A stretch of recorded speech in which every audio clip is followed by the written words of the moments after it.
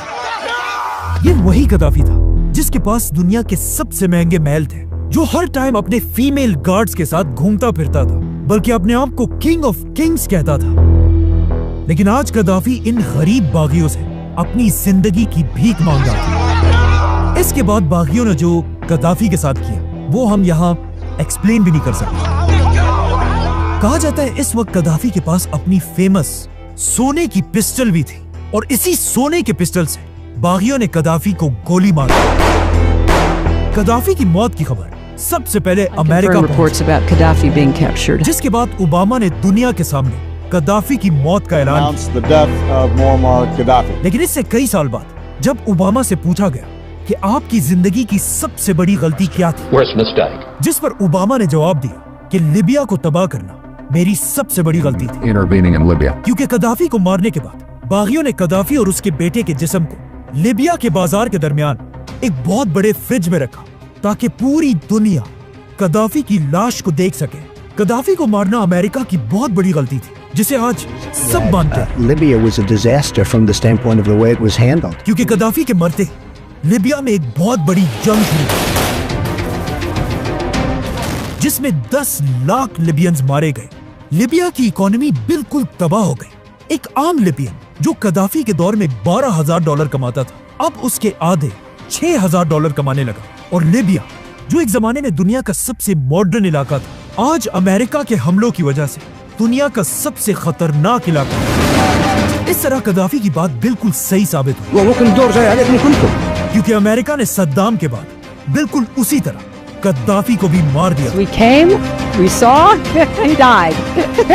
अरब दुनिया में 3 ही ऐसे लीडर्स गुजरे जिन्होंने अमेरिका की आंखों में आंखें डाली थी। एक सद्दाम हुसैन, दूसरा मुअम्मर कद्दाफी और सऊदी बादशाह किंग फैसल। सब्सक्राइब। तो देखा आपने ये वीडियो, कदाफी ने किस तरह से गरीब घर से उठ करके लीबिया की हुक्मरानी तक का सफर तय किया। उसने अपनी बात के आगे अमेरिका जैसे सुपर पावर के आगे भी घुटने नहीं टेके और ना ही हार मानी। हमने उसकी हुकूमत का राइज भी देखा और फॉल भी देखा। आपके ओपिनियन में कदाफी एक हीरो है या जीरो? प्लीज कमेंट करके बताइएगा। वीडियो अच्छी लगी हो तो लाइक, शेयर और सब्सक्राइब कीजिए।